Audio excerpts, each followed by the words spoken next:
Hello everyone. Today I am starting a lecture series on differential geometry of curves and surfaces. And in this series of lecture, today I will talk about curves in plane and space.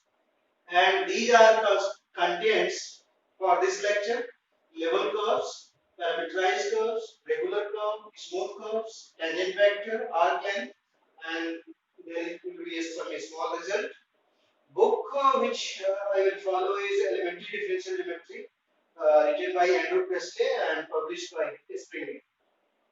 So, first we talk about the level curves. So, whenever someone asks us about a curve, then quickly there comes the idea of straight lines in our mind. For example, we can write y equal to 2x plus 1. This is a straight line which can be sketched like this. Similarly, we have a unit circle, and this is familiar with all of you. This we can have. And next, we have a parabola y equal to x square, and this can be sketched like this. So, these are some simple examples of curves. And the similarity among these curves is that all these curves are plane curves, and also these are such curves which can be written in the form of a function of xy equals to c, where c is a constant. C is a constant. These three curves are some more curves like this. These can be defined as a set consisting of those points belonging to the plane R2 such that f of xy equals to c. It means this c is such that it is consisting of all those points of plane R2 such that this sends uh, our function to the level c, and that's why these functions are also known as, these curves are also known as level curves. So these are some simple examples in plane. Similarly, if we think about curves in space, then like the plane, in space also the simplest curves are straight line. And whenever we talk about straight lines, we think about axes just like x-axis, and this can be written as intersection of two planes, y equal to 0 and z equal to 0. Similarly, y-axis, and this can be written as intersection of two planes, z equal to 0 and x equal to 0. And these ones also can be written like this as a set. This is collection of now those points belonging to R3 such that y equals to 0 and z equal to 0 in the case of x-axis, and similarly we can write down the y-axis in the set form this. But there is a more general idea of writing level curves,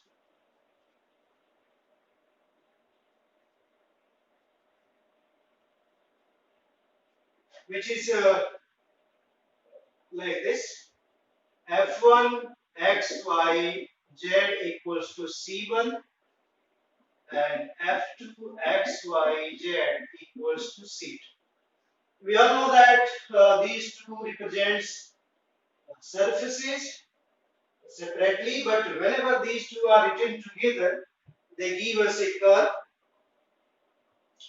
So the curves can be also written in the form of intersection of surfaces. For example, if we take a plane and a cylinder, then by the intersection of plane This cylinder gives us curves like this. If we cut by a plane which is perpendicular to z axis, then we have a circle here. Similarly, we can have intersection of plane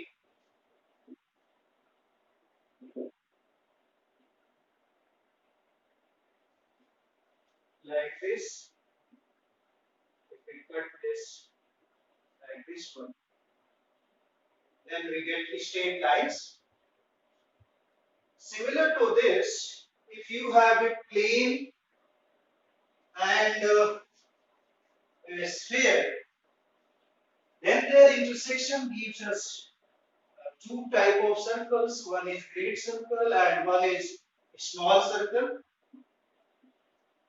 Plane and a sphere.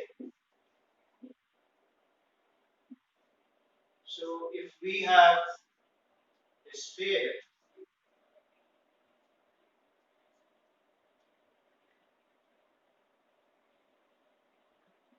and suppose you are cutting this by a plane, that is xy plane, then we have great circle. Great circle means if the plane is cutting our sphere such that it is passing through center of the sphere, then that cut will give us great circle. And suppose you are taking a cut of this sphere by a plane which is parallel to xy plane. This is xy plane, and here you can have this.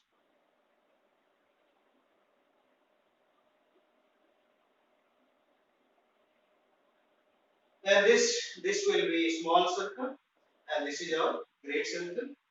And this plane, suppose this is P, then this P is parallel to xy plane.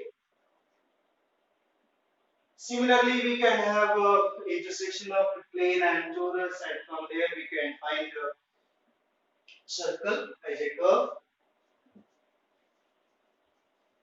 So this is introductory idea about level curves, but there is a more important idea of curves that is known as parametrized curves, and which are very important in the local theory of curves, because at every point we can find tangent, we can find curvature, and in a space at every point we can have torsion also. So now we define parametrized curves.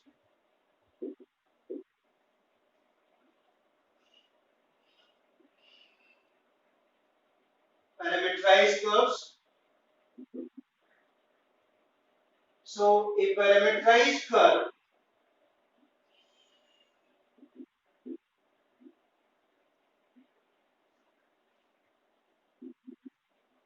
is a differentiable map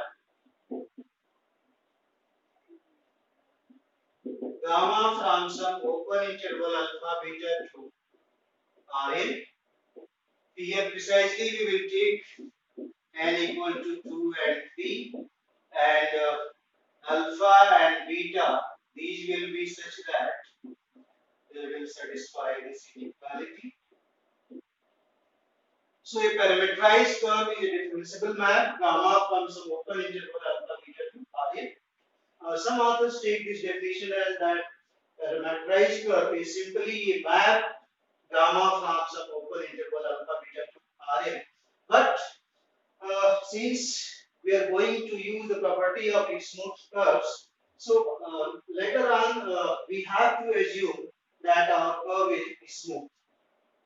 So I think that this definition will work properly.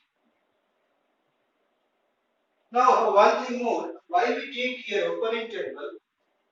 Because we assume that our curve is going to be smooth everywhere, and if we take closed interval, then there may be a problem in differentiability at end point. So that to remove that difficulty, we always assume that this curve is defined from some open interval alpha beta to Rn, and if somewhere it is given that our curve is defined from some closed interval in alpha beta to Rn, then we assume that that closed interval is sitting inside this open interval, on which open interval our curve is already differentiable. Now, there is a remark here that a parameterized curve whose image is contained in a level curve C. A parameterized curve whose image is contained in a level curve C is called a parameterization of that level curve C, or it is a parameterization of some part of that level curve C. So this is a simple remark. Now see some examples of these parameterized curves. First example is this y equal to x square, our familiar parabola. So from this we see that here gamma will be defined from some open interval alpha beta to R2, and here our problem is to find what is the open interval alpha beta, what should be this, and what are the components. So let gamma t is gamma 1t, gamma 2t. Here gamma 1t and gamma 2t, these are coordinate functions. This is x component, you can say, and this is y component. Here gamma I, we can have the functions from alpha beta to R. So now we have to find what should be our gamma 1 and what should be the gamma 2. Now if you assume that gamma 1 t is t and gamma 2t is t square, then obviously this combination satisfies this equation. It means this will be parameterization for parabola. Similarly, another combination we can take gamma 1t equals to t cube, gamma 2t equals to t power 6. This will be also a parameterization. Similarly, we have gamma 1t equal to 2t square and gamma 2t equals to 4t power 4. This will be also a parameterization, and of course there are so many other combinations possible. So from here we see that a single curve has so many parameterizations. So from this we conclude that the parameterization of a curve is not unique. So this is our remark here, that parameterization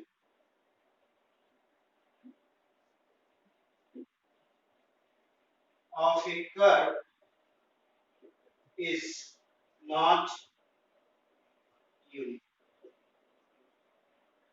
Some other curves we can also see.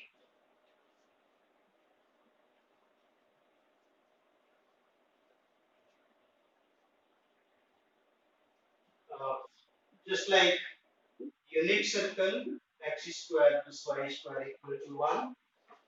If we go to similar lines to our previous example, and if we take gamma from alpha beta to R2,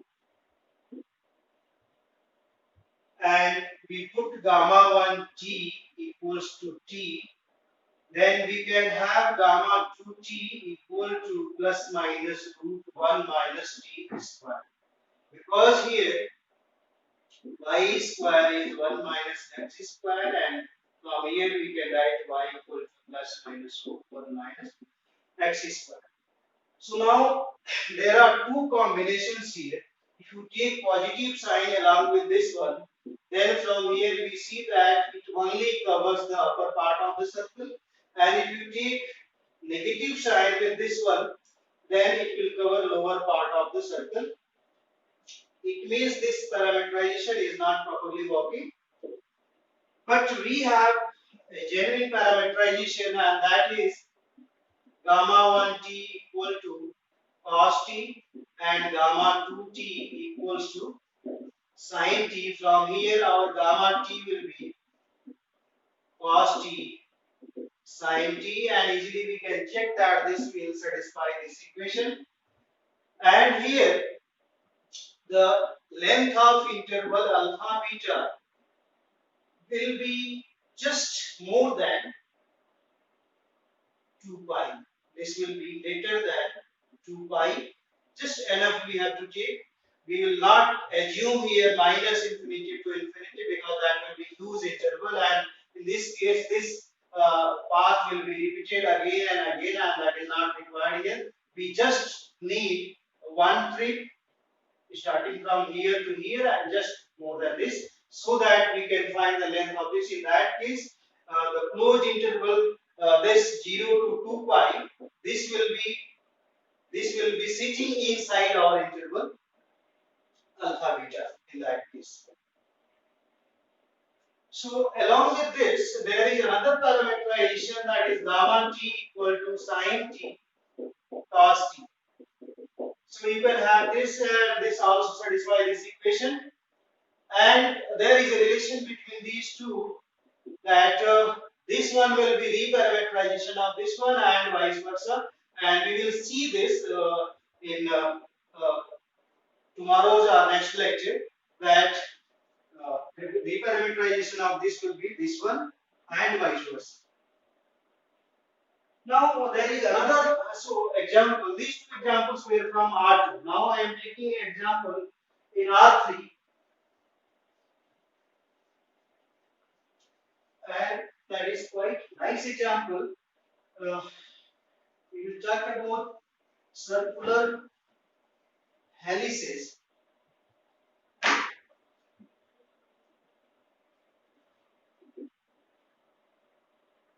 Circular helix.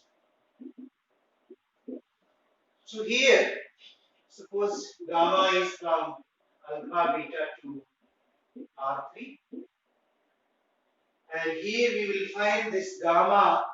If you take the parameter, suppose I am taking parameter theta, then this gamma theta will come out to be A cos theta, A sin theta, B theta. Here A is greater than 0 and B is non-zero. So how we will get this parameterization? Suppose we are having here a cylinder,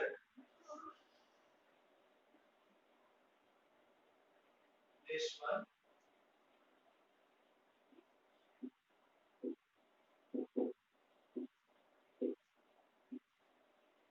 and take a point here P, whose coordinate is x, y, z, and take helix to be this one. Draw a perpendicular from this one to here, and this to be M. Now take this point to be A. So here AP has length S, and take the projection of AP on this xy plane, so it will come on this one, and this AM is S1, and this angle is alpha. This angle is alpha. Remember that this helix makes a constant angle with a line parallel to z axis at every point. This makes a constant angle. So this angle is alpha, and this is constant angle. Now join this one to this one, and here our cylinder is x square plus y square equal to a square.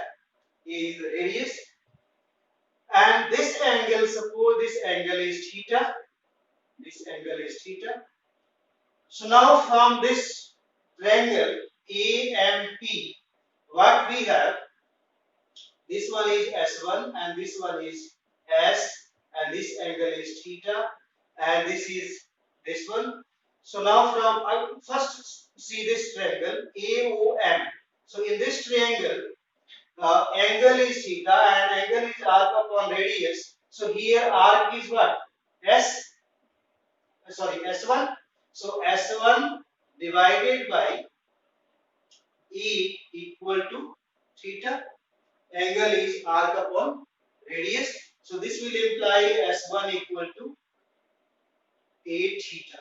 And from this one, we can have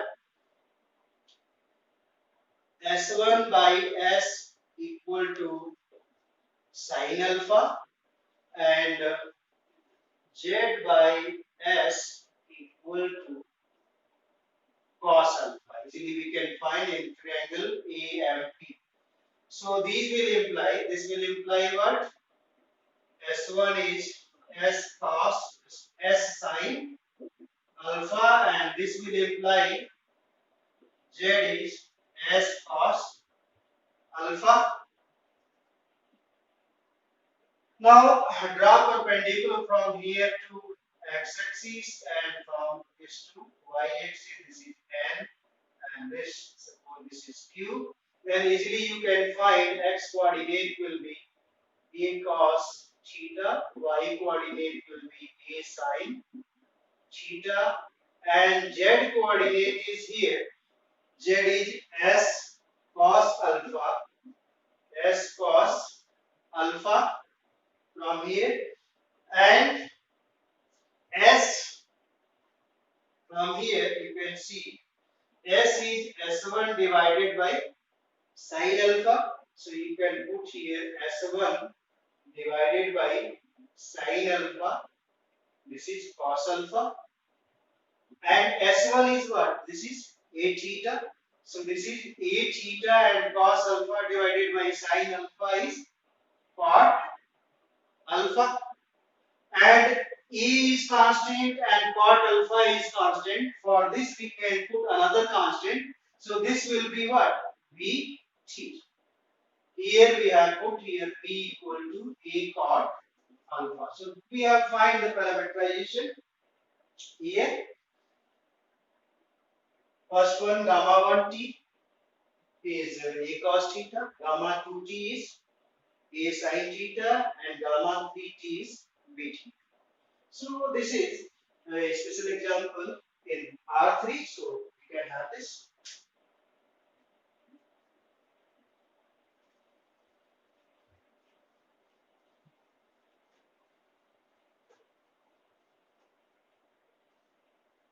Now see what are regular curves.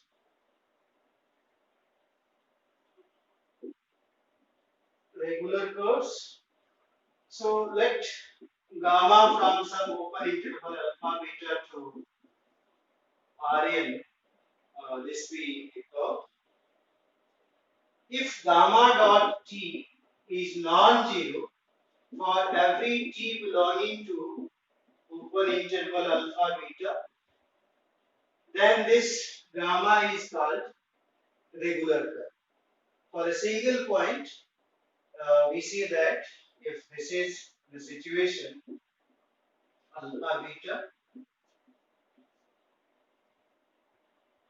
here this is gamma t, you are assuming this is the curve alpha, here t. So at this point, we have gamma dot t non-zero, and this holds for every point. So if at every point gamma dot t is non-zero, then our curve is called regular.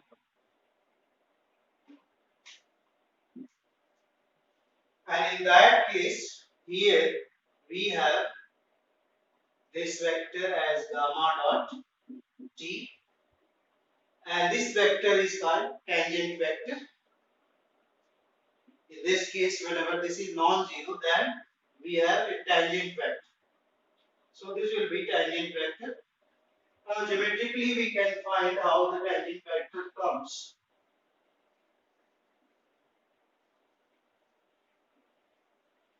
So we have our case alpha beta to this one, and this is the curve. in this direction. This is gamma t, and take this t plus delta t. So correspondingly here, if this is the point gamma t, and suppose this is point gamma at t plus delta t, then we can join these 2 points. This will be the chord PQ, and chord PQ is gamma at t plus delta t minus gamma t, this vector. Now we can have a vector which is parallel to this one, and it will be given by this. Delta t is greater than 0, but it is very small as we can choose. So this is a vector which is parallel to this. Now see here, whenever delta t tends to 0, this we have to take limit of this as delta t tends to 0. So whenever delta t tends to 0, means q tends to p. So this card becomes here, this becomes here. Similarly, so whenever we go towards p, card is going towards tangent. Here at here the tangent is gamma dot t. So whenever we take the limiting position, we will find tangent, and this is defined as d gamma by dt. So geometrically, this is d gamma by dt, which is by first principle of calculus, written like this. This is written as d gamma by dt. So this is the tangent vector. This is also called velocity vector because it is a path of a particle. If some particle is moving along this curve, then it is path of that particle. So it is called velocity. This is velocity vector. So if that is treated as velocity vector, its norm of d gamma by dt. This is called speed. This is known as speed. And if the speed of curve is constant, so every point of the curve and it is unit, then that curve is called unit speed curve. The speed is constant and it is unity at every point of the curve, then in that situation our curve is called unit speed curve. Unit speed curve. So this is idea of tangent vector and unit speed curves. Now we have the notion of smooth curves.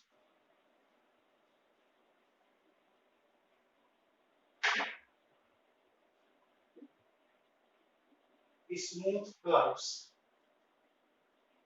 So we know that if there is a function f and this is a real valued function from some open and interval alpha beta to r, then whenever this is smooth, for smoothness of this function, we say that its nth derivative should exist for every n greater or equal to 1 and for every t belonging to the open interval alpha beta. Here t is the parameter. So if this derivative exists for every n greater or equal to 1 and for every t belonging to the open interval alpha beta, then this real valued function is called smooth function. Now in our situation, gamma is defined from some open interval alpha beta to Rn, and this is gamma t equal to gamma 1 t up to gamma n t. So what should be the smoothness criteria of this one? Because I have already mentioned that these coordinate functions are defined as this gamma 1 is defined from where? Alpha beta to r. Gamma 2 is also defined from open interval alpha beta to r. Similarly, All these coordinate functions are defined from alpha beta to r. It means, and here I have given the condition for smoothness of this curve. This function is same as this one, and this is smooth if the other derivative exists for every n greater or equal to 1 and for every t belonging to open interval alpha beta. It means this one will be smooth if its nth derivative exists and the nth derivative of this exists whenever nth derivative of all these coordinate functions exists. So here, now suppose you want to find d gamma by dt, then this is d gamma 1 by dt up to d gamma n over dt, or simply you can write gamma dot equal to gamma 1 dot up to gamma n dot. Similarly, we can write second derivative gamma double dot is gamma 1 double dot up to gamma n double dot. And in the similar pattern, we can find the nth derivative, and this will be gamma 1 n to gamma n n. So we see that our curve is a smooth curve if its nth derivative exists for every n greater or equal to 1 and for every t belonging to one interval alpha beta. And remember, this exists if and only if these derivatives exist as per our definition. So this is our criteria for defining smooth curves. Now the final point is arc length. How we will find arc length of a curve.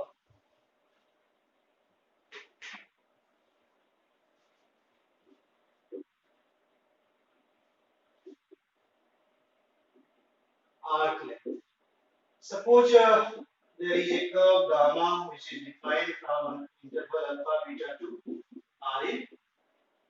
We want to find arc length of this curve, and for this, suppose if this is interval alpha beta, then take a segment here consisting of this one AB, and what we do here, we divide this into n parts.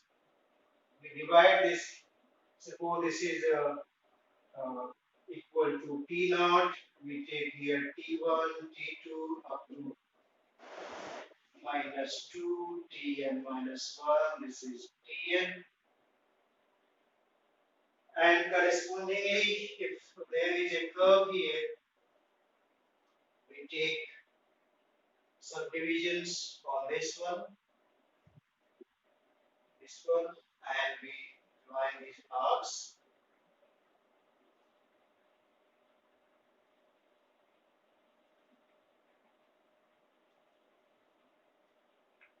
Here, gamma at T naught, gamma at T1, gamma at T2, and so on, gamma at N, Tn. So, what is the idea here?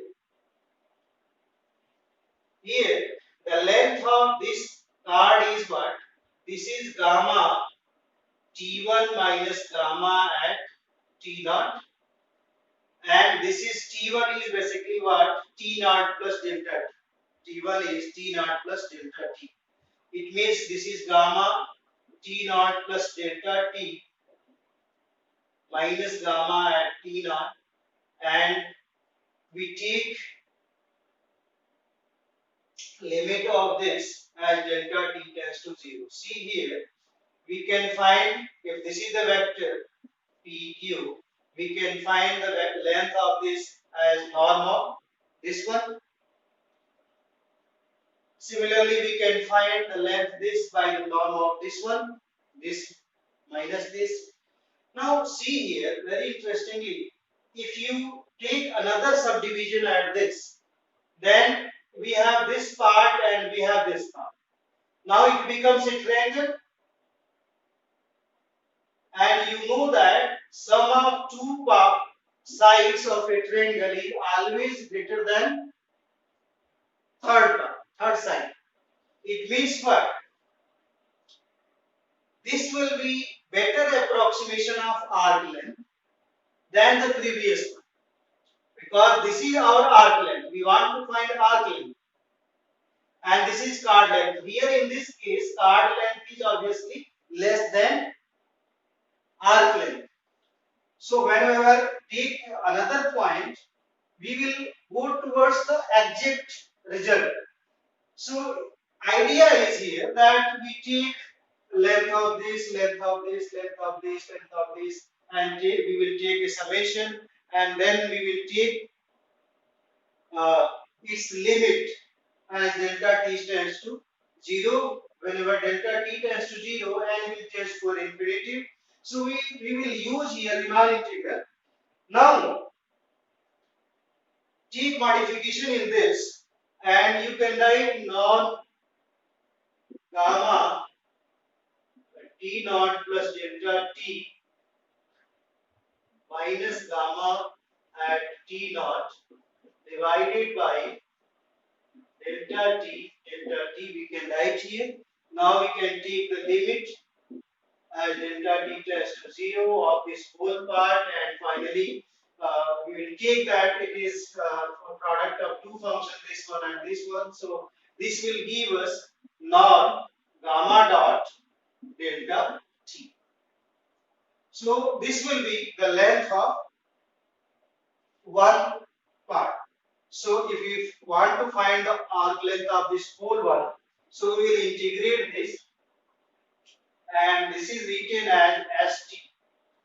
St equal to integral of this from t equal to t naught to something t norm gamma dot dt, and using the property of definite integral, this can be written as st equal to integral. Suppose I am taking u to equal to t naught to t and norm gamma dot u t. So we can find here formula for arc length of a curve. Always remember this is called arc length function, and whenever t is given a constant value, then it will give us arc length. So now see the example.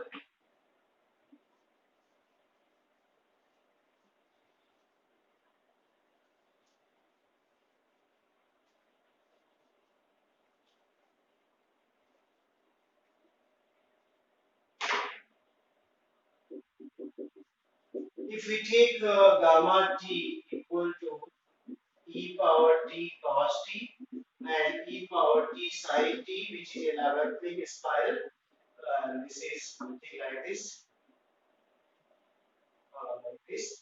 So we can find the arc length up to given values. And suppose we are given to find the arc length from t equal to 0 to t equal to 2.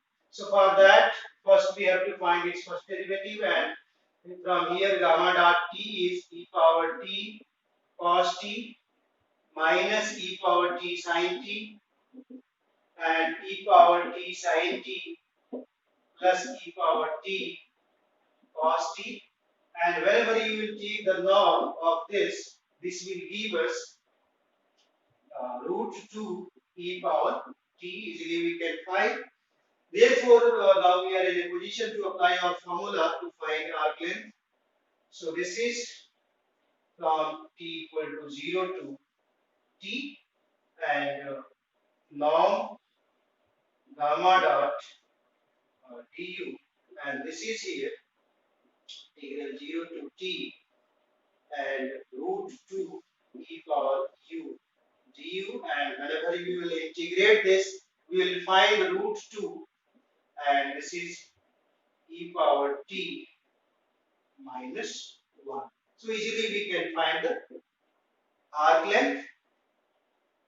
Now finally we have a small result which will be used later on. That's why I am mentioning that result. and that result says that if nt is a unit vector, if nt is a unit vector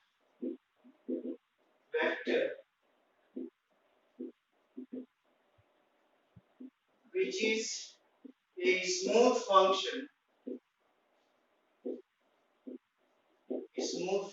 of t, then n dot t dot nt equals to 0.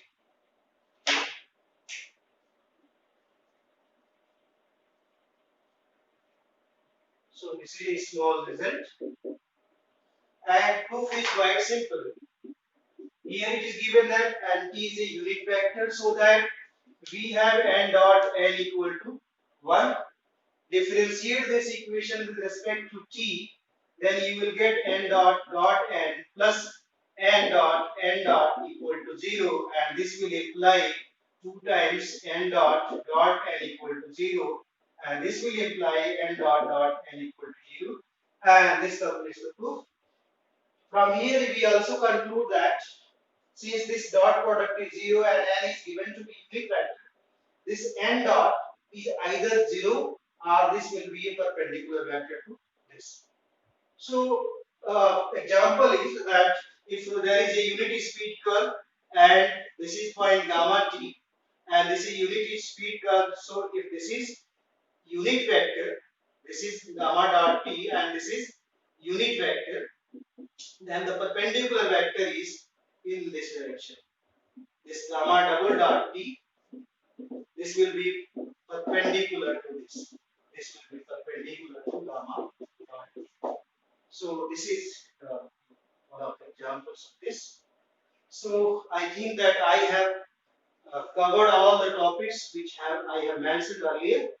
So thanks for attending this class, and in the next class I will talk about reparameterization of curves, continuing this lecture. Thank you.